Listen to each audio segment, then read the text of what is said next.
బులెటిన్లో ముందుగా హెడ్లైన్స్. శ్రీ బండి సంజయ్ కుమార్ మీడియాను ఉద్దేశించి హోం వ్యవహారాల శాఖ మంత్రి మాట్లాడారు. వంగవీటి నరేంద్ర నాయకత్వంలో కాపు నాయకులు ఈ రోజు గుంటూరులోని అంబటి రాంబాబు కుటుంబాన్ని పరామర్శించారు. తెలంగాణ ప్రజలు మమ్మల్ని ఆశీర్వదించారు. జాతీయ మీడియాతో కల్వకుంట్ల కవిత. శ్రీ బండి సంజయ్ కుమార్ మీడియాను ఉద్దేశించి హోం వ్యవహారాల శాఖ మంత్రి మాట్లాడారు. వాలంటీర్స్ సందర్భంగా బీఆర్ఎస్ కాంగ్రెస్ పార్టీకి శుభాకాంక్షలు. వాళ్ళ ప్రేమ, వాళ్ళ అక్రమ బంధం నిండు నూరేళ్ళు ప్రజల చీత్కారాలతో, ప్రజల చీవాట్లతో ఇదే విధంగా కొనసాగాలని చెప్పి కోరుకుంటున్నాను. బీఆర్ఎస్ కాంగ్రెస్ పార్టీతో పాటు ఎంఐఎం పార్టీ కూడా ఈ మూడు పార్టీలకు వాలంటీర్స్ శుభాకాంక్షలు. ఎందుకంటే ఇద్దరి మధ్య అటు ఇటు భుజం మీద చేసేది ఎంఐఎం పార్టీ.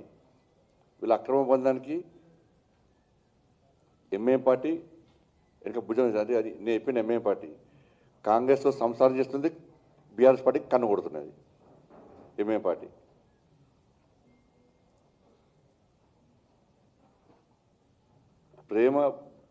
ప్రేమ బంధం అంటే దానికి ఒక మంచి ఆలోచన, ఒక అర్థం ఉంటుంది దానికి. కానీ అక్రమ బంధం అనేది ఎప్పుడు ఉండదు, మధ్యలో నాశనం అయిపోతుంది. అది ప్రేమ బంధానికి అక్రమ బంధానికి తేడా తెలుసుకోవాలి మనం. కాబట్టి వీళ్ళ ముగ్గురిది అక్రమ బంధం.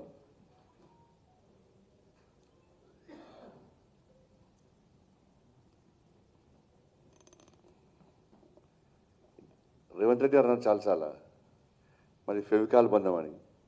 నేను అంటున్నా మీది బీఆర్ఎస్ది ఎంసీల్ బంధం.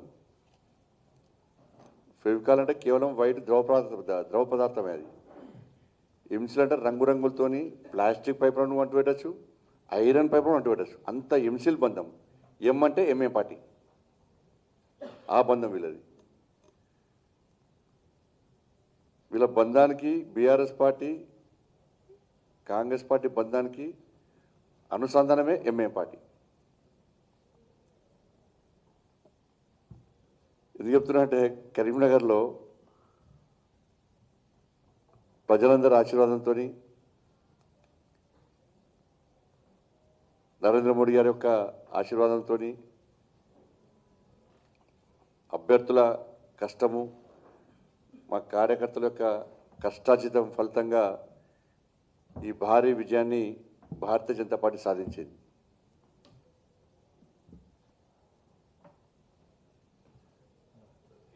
ఈ సందర్భంగా మమ్మల్ని ఆశీర్వదించినటువంటి కరీంనగర్ కార్పొరేషన్ ప్రజలకు, ప్రత్యక్షంగా పరోక్షంగా సహకరించినటువంటి అందరికి కూడా హృదయపూర్వక ధన్యవాదాలు తెలియజేస్తూ, కష్టపడి పనిచేసిన కార్యకర్తలకు, గెలిచిన అభ్యర్థులందరూ కూడా మరొకసారి హృదయపూర్వక శుభాకాంక్షలు తెలియజేస్తా ఉన్నాను, అభినందన తెలియజేస్తా ఉన్నాను. మేము కరీంనగర్లో ఒక లక్ష్యాన్ని ఎంచుకొని వంగవీటి నరేంద్ర నాయకత్వంలో కాపు నాయకులు ఈ రోజు గుంటూరులోని అంబటి రాంబాబు కుటుంబాన్ని పరామర్శించారు. ఆంధ్ర రాష్ట్రంలోనే కాదు దేశం మొత్తం మీద 100 కోట్ల పైన జనాభా నివ్వెరపోయేటువంటి ఒక అబద్ధాన్ని గత కొన్ని నెలలుగా ఈ ఆంధ్ర రాష్ట్రంలో నుండి కూటమి ప్రభుత్వం చేస్తున్నటువంటి దుష్ప్రచారం, దానికి అన్ని రకాలుగా గత ప్రభుత్వంలో ఉన్నటువంటి వైఎస్ఆర్ కాంగ్రెస్ పార్టీ మీద వేసినటువంటి బురద, ఆ బురద చల్లినటువంటి దాన్ని పూర్తిగా క్లారిటీ ఇచ్చే విధంగా సిట్ తన రిపోర్ట్ ఇచ్చింది. ఇది డైరెక్ట్ గా సిట్ రిపోర్ట్ ఇవ్వలేదండి. ఎందుకంటే సిట్ ఎప్పుడూ కూడా ప్రభుత్వం యొక్క కనుసన్నల్లోనే ఉంటది కాబట్టి దానిలో గత ప్రభుత్వం వాళ్ళు సిబిఐ వాళ్ళ దర్యాప్తును కూడా దానికి జత చేర్చి ఆ యొక్క రిపోర్ట్ని క్లారిటీ ఇవ్వడం జరిగింది. అంత స్పష్టంగా 100 కోట్ల మంది మనోభావాల్ని రిపోర్ట్ అనేది సరిగ్గా రాకముందే ఎవరి మీదైనా కానీ ఇలాంటి దుష్ప్రచారం చేయటం అనేది చాలా చాలా బాధాకరం, అమానవీయం. మరి వచ్చిన తర్వాతైనా కానీ దాన్ని సమర్థించుకోవడానికి ప్రస్తుతం తెలుగుదేశం ప్రభుత్వమే కానీ మరి కూటమిలో ఉన్నటువంటి జనసేన ప్రభుత్వమే కానీ ఇక భారతీయ జనతా పార్టీ అయితే ఆంధ్ర రాష్ట్రంలో ఒక విధంగా లేదని చెప్పుకోవాలి. వాళ్ళు తెలుగుదేశం వాళ్ళు చెప్పే స్టేట్మెంట్ దాటి ఒక్క మాట కూడా ముందుకు వెళ్లరు. ఇలాంటి నీచమైన దుష్ప్రచారం చేసింది కాకుండా మీకు రాజకీయాలుగా ఏ లబ్ధి కావాలన్నా మిగతా విషయాలు తీసుకోవాలి కానీ ఇంతమంది మనోభావాలు, ఇన్ని కోట్ల మంది మనోభావాలను తీసుకుని మీరు ఇబ్బందులు పెడుతూ అతి ముఖ్యంగా రిపోర్ట్ వచ్చిన తర్వాత కూడల్లో మీ సొంత రిపోర్ట్లు సిబిఐ ఇచ్చిన రిపోర్ట్ని కాదని సిబిఎన్ రిపోర్ట్ని ఫాలో అవుతున్నారు. అంటే చంద్రబాబు నాయుడు గారు ఇచ్చిన రిపోర్ట్. అంటే ఈ రాష్ట్రంలో నియంత పాలన కాకుండా నరరూప రాక్షసుల పాలన నడుస్తుంది. ఎందుకని ఇట్లా అన్నానంటే వాళ్ళు కనీసం కోర్టుల్ని గౌరవించరు, సెంట్రల్ దర్యాప్తు సంస్థల్ని గౌరవించరు. వాళ్ళు చెప్పాలనుకున్నది, వాళ్ళు చేయాలనుకున్నది రాజ్యాంగబద్ధంగా కూడా వెళ్ళట్లేదు. సొంతగా ఒక రాజ్యాంగాన్ని రాసుకున్నారు, అదే రెడ్ బుక్ రాజ్యాంగం. తెలంగాణ మున్సిపల్ ఎన్నికల ఫలితాలపై జాగృతి అధ్యక్షురాలు కల్వకుంట్ల కవిత సంతోషాన్ని వ్యక్తం చేశారు.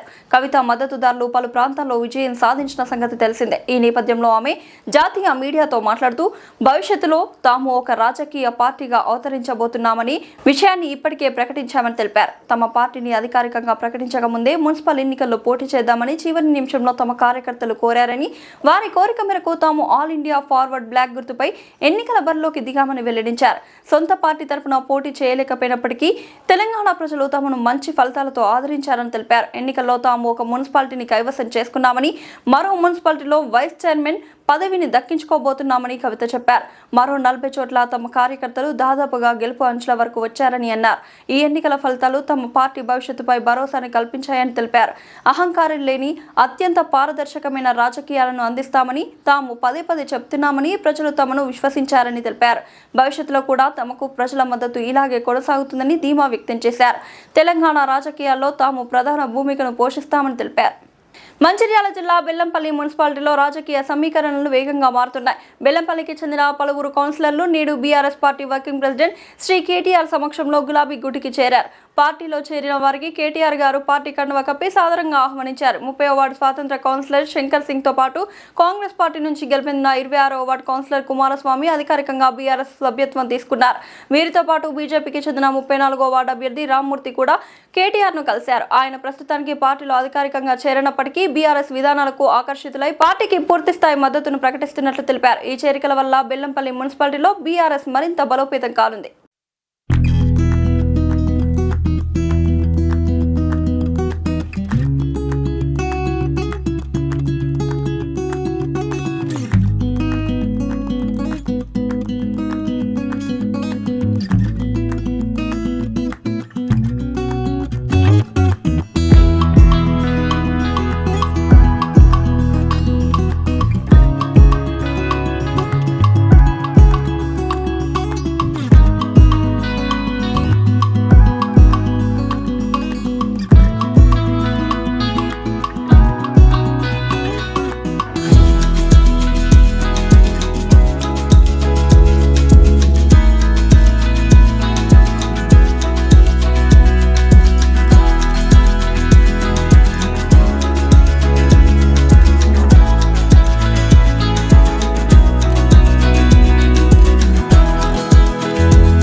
HR conclave 2026 Avanti group of college ఆధ్వర్యంలో కాచిగూడ మున్నూరు కాపు కళ్యాణ మండపంలో హెచ్ఆర్ కన్క్లేవ్ 2026 ఘనంగా నిర్వహించారు.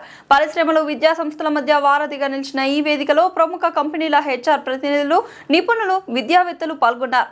ముఖ్య అతిథిగా Telangana state council of higher education chairman V Balakishta Reddy హాజరై విద్యార్థులు పరిశ్రమ అవసరాలకు అనుగుణంగా నైపుణ్యాలు పెంపొందించుకోవాలని పిలుపునిచ్చారు. ఇటీవల ప్లేస్మెంట్ పొందిన విద్యార్థులు తమ అనుభవాలు పంచుకోగా నిపుణులు కమ్యూనికేషన్, టెక్నికల్ స్కిల్స్, వ్యక్తిత్వ వికాసంపై కీలక మార్గదర్శకం చేశారు.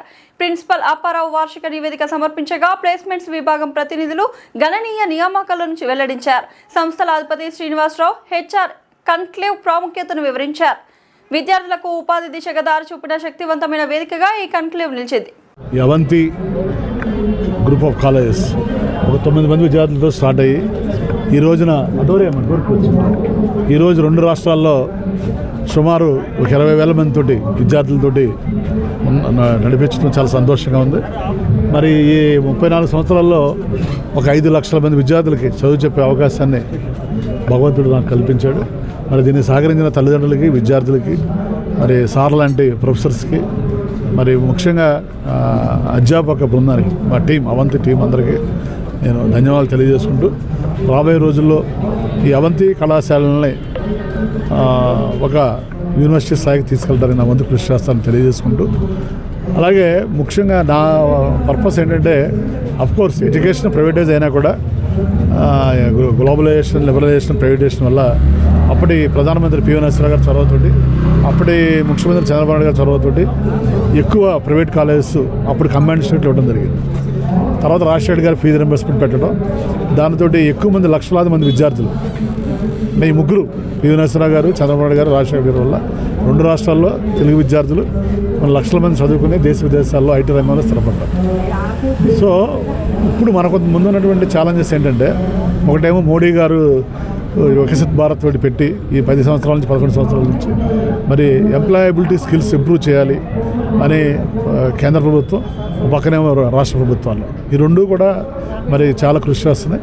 ప్రభుత్వంతో పాటు మేము కూడా ఈ ప్రైవేట్ ఇండస్ట్రీస్ని తీసుకొచ్చి ఆ ఇండస్ట్రీ ఎగ్జాక్ట్గా ఏం ఎక్స్పెక్ట్ చేస్తుంది పిల్లల దగ్గర నుంచి, డిగ్రీ పిల్లలు కానీ, బీటెక్ పిల్లలు కానీ, ఎంసీఎంబీ వాళ్ళు కానీ, దానికి ఎలాంటి తర్ఫీదు ఇవ్వాలి యూనివర్సిటీ చదువుతో పాటు అనేది మేము ఎవ్రీ ఇయర్ చేయడం జరుగుతుంది. సో దానివల్ల రిజల్ట్ ఆల్వేస్ 80% అబవ్ ఉంటాం, ప్లేస్మెంట్స్ కూడా అబవ్ 80% ఉంటాం. చాలా సంతోషం. ఎందుకంటే ఈరోజు మనం చూస్తున్నాం ఉద్యోగం అనేది ప్రతి ఒక్కరికి కావాలి. కాబట్టి ఆ ఎంప్లాయబిలిటీ స్కిల్స్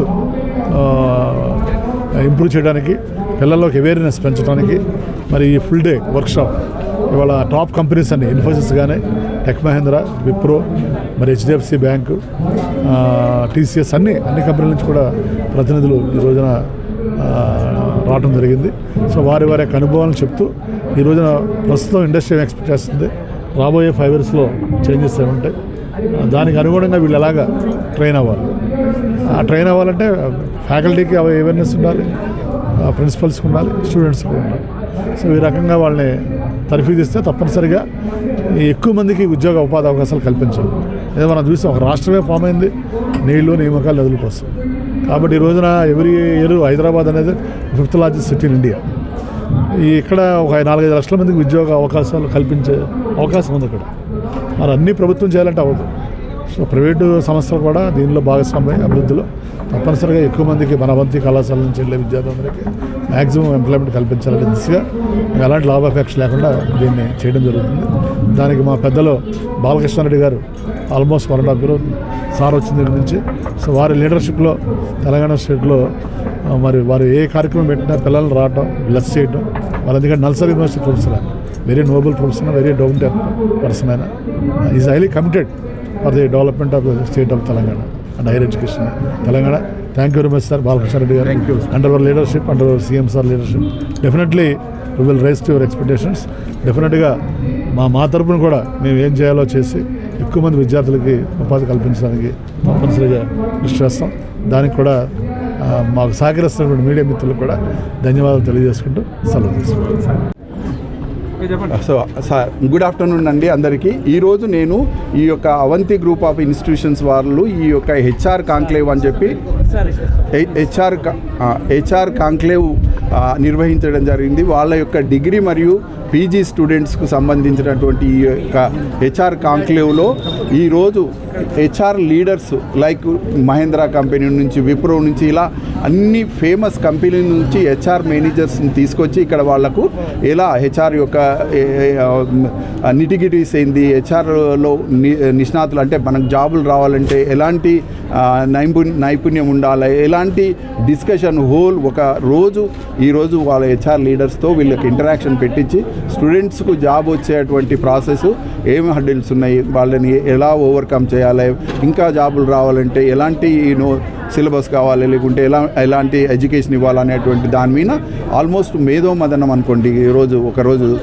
కాబట్టి ఈ యొక్క Avanthi group of institutions particularly chairman గారు శ్రీనివాస్ గారికి మరొకసారి ఇలాంటి ఇనిషియేటివ్స్ తీసుకొని పిల్లలకు మంచి ప్లేస్మెంట్. ఈరోజు మీకు అందరికీ తెలుసు జాబ్ అనేది ఒక ముఖ్యం, జాబులు రావట్లేదు అనేది ఒకటి ఉన్నది. కాబట్టి అట్లాంటిది తొలగించడం కొరకు వీలైనంత వరకు ఎక్కువ మందికి జాబ్ తీసుకురావాలనేటువంటి ఆయన ప్రయత్నంలో ఇలాంటి హెచ్ఆర్ కాంక్లేవ్స్ లాస్ట్ టైం చేశాడు, ఈసారి కూడా చేసి ఇంకా చేయాలని, వీలైనంత వరకు స్టూడెంట్స్కు చక్కని జాబ్స్ వచ్చేటువంటి ప్రయత్నం చేయాలని కూడా వాళ్ళని మళ్ళీ ఒకసారి నేను అడగడం జరుగుతుంది. సో 2047లో మనము అభివృద్ధి, ఇప్పుడు భారతదేశం ఒక అభివృద్ధి చెందుతున్న దేశం కదా, అది అభివృద్ధి చెందిన దేశంగా మారాలనేటువంటి తపన ప్రతి ఒక్క చీఫ్ మినిస్టర్స్కి అనుకోండి. ఫర్ ఎగ్జాంపుల్ మనం ఇక్కడ చంద్రబాబు నాయుడు గారు అక్కడనేమో స్వర్ణాంధ్ర అంటాడు, ఓకే 2047. మన సీఎం గారేమో తెలంగాణ రైజింగ్ తెలంగాణ అని, మన ప్రైమ్ మినిస్టర్ గారేమో వికసిత్ భారత్ అంటే డెవలప్డ్ కంట్రీ. ముఖ్యంగా ఏంటంటే ఈ యొక్క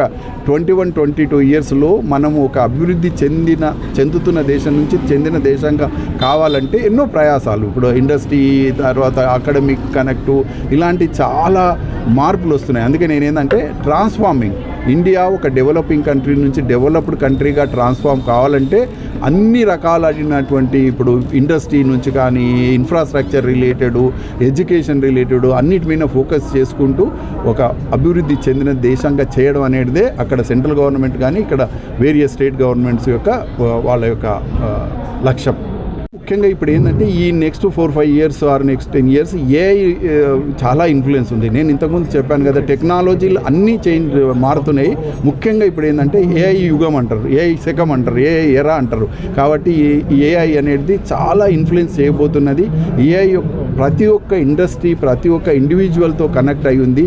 అయితే ఒకటి ఏఐ గురించి ఏంటంటే టెక్నాలజీ భయాలు కూడా చాలా ఉన్నాయి. ఏఐ వచ్చి అందరినీ రీప్లేస్ చేస్తుంది అనేది కొంతవరకు అది ఉన్నా కానీ ఒకటే నా మెసేజ్ ఏంటంటే ఎప్పుడు కూడా టెక్నాలజీని మనం కంట్రోల్ చేయాలి.